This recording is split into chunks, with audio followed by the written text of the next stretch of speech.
నమస్తే. Welcome to #you. నేను మీ వరుణ్. ఇటీవల తెలంగాణలో జరిగినటువంటి అసెంబ్లీ ఎన్నికల్లో గెలిచి ఊపు మీదినటువంటి కాంగ్రెస్ పార్టీ రానున్నటువంటి పార్లమెంట్ ఎన్నికల వైపు కొంత తీవ్ర స్థాయిలో కసరత్తు చేస్తుంది. అత్యధిక స్థానాలే లక్ష్యంగా కొంత అడుగులు వేస్తున్నటువంటి పరిస్థితి అయితే ఉంది. సో ఈ తరుణంలోనే ఎంపీ అభ్యర్థుల ఎంపికలో కొంత ఎమ్మెల్యేలకు సంబంధించి అదేవిధంగా రాష్ట్ర పార్టీ మధ్య కొంత స్వల్ప గ్యాప్ ఏర్పడినట్లుగా కూడా కొంత కాంగ్రెస్ పార్టీలో చర్చ అయితే సాగుతున్నటువంటి పరిస్థితి. సో ప్రధానంగా ఏదైతే ఎంపీ అభ్యర్థుల ఎంపిక విషయంలో కొంత ఎమ్మెల్యేలకు రాష్ట్ర పార్టీకి సంబంధించినటువంటి నాయకత్వానికి గ్యాప్ ఉంది అని చెప్పేసి తెలుస్తోంది. ఎంపీ అభ్యర్థిగా ఎమ్మెల్యేలు ఒకరిని సూచిస్తుండగా స్టేట్ సెంట్రల్ పార్టీలకు సంబంధించి ఇతర పేర్లను పరిగణలోకి తీసుకుంటున్నటువంటి పరిస్థితి అయితే ఉంది. సో ముఖ్యంగా గ్రౌండ్ లెవెల్ లీడర్లకు స్టేట్ నేతలకు మధ్య సయోధ్య కుదరకపోవడంతో పార్టీలో కొన్ని సీట్లకు సంబంధించి అంతర్గతంగా కొంత గందరగోళ పరిస్థితులు నెలకొన్నాయి అని చెప్పేసి కూడా కొంత స్పష్టంగా చెప్పుకోవచ్చు. ఈ సమస్యను పరిష్కరించకుండా అభ్యర్థిని ఎంపిక చేస్తే పార్టీకి మరింత నష్టం వాటిల్లే ప్రమాదం ఉంది అని కూడా కొంత కాంగ్రెస్ వర్గాలు పేర్కొన్నటువంటి పరిస్థితి. ఎంపీ అభ్యర్థులకు సంబంధించి చివరి దశకు చేరుకుంది. ఈ నెల 18న మరొకసారి ఢిల్లీలో central election committee CEC meeting జరగనున్నటువంటి పరిస్థితి అయితే ఉంది. సో అదే రోజు టికెట్లకు సంబంధించి ఫైనల్ చేసి ప్రకటించే అవకాశం ఉందని చెప్పేసి కూడా పార్టీ వర్గాలు చెప్తున్నటువంటి పరిస్థితి అయితే ఉంది. అయితే క్షేత్రస్థాయిలో కేడర్కు అనుగుణంగా క్యాండిడేట్ను సెలెక్ట్ చేస్తే మంచి ఫలితాలు వస్తాయి అని చెప్పేసి కూడా కొంత సీనియర్ నేతలు భావిస్తున్నటువంటి పరిస్థితి అయితే ఉంది.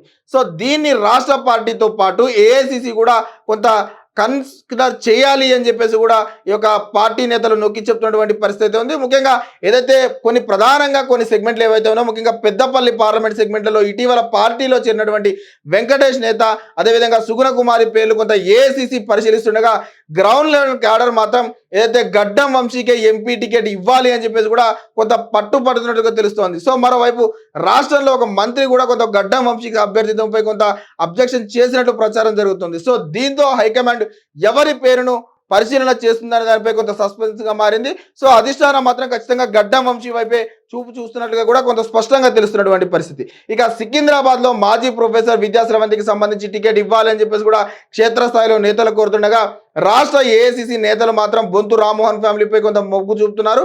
సో ఇప్పుడు వచ్చినటువంటి సర్వేల ఆధారంగా కొంత బొంతు రామ్మోహన్ కి సంబంధించి కొంత ప్రతికూల అంశాలు ఉన్నాయని చెప్పేసి కూడా కొంత అధినాయకత్వం భావిస్తున్నట్టుగా తెలుస్తుంది. సో ఈ తరుణంలోనే మరొక నేతను రంగంలోకి దించినట్టుగా కూడా కొంత స్పష్టంగా చెప్పుకోవచ్చు. ఇక బీఆర్ఎస్ లో కీలకంగా పనిచేసినటువంటి బొంతు ఫ్యామిలీకి ఇస్తే పార్టీలో కొంత విభేదాలు మొదలయ్యే ప్రమాదం ఉంది అని కూడా కొంత క్షేత్రస్థాయిలో లీడర్లు కీలక నేతలు కూడా కొంత పార్టీకి చెప్తున్నటువంటి పరిస్థితి. ఈ తరుణంలో బొంతు రామ్మోహన్ కాకుండా మరొకటికి టికెట్ ఇవ్వాలి అని చెప్పేసి కూడా అధిష్టానం భావిస్తున్నట్టుగా తెలుస్తుంది.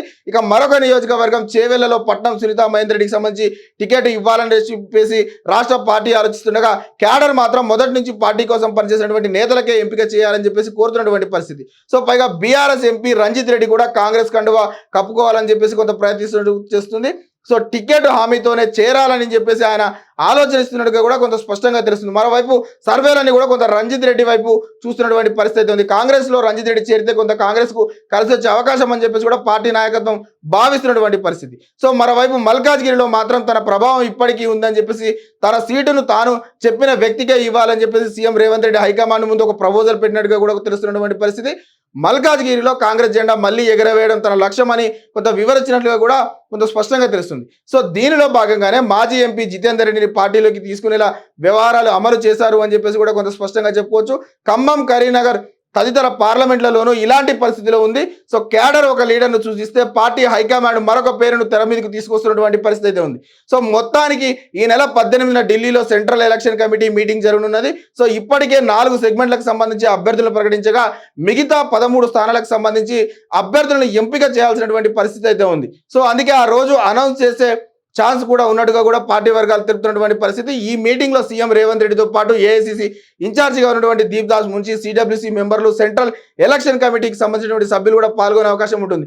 సో ఇటీవల గాంధీ భవన్ లో దీప్ దాస్ మున్షి సేకరించినటువంటి అభిప్రాయాలను సిఈసి మీటింగ్ ముందు ఉంచనున్నట్లుగా కూడా కొంత తెలుస్తున్నటువంటి పరిస్థితి. అభ్యర్థుల ఎంపికకు సంబంధించి ఎమ్మెల్యేల అభిప్రాయాలు కూడా తప్పనిసరిగా తీసుకోవాలని చెప్పేసి పార్టీ హైకమాండ్ వివరించినట్లుగా కూడా కొంత స్పష్టమైనటువంటి సమాచారం అందుతోంది.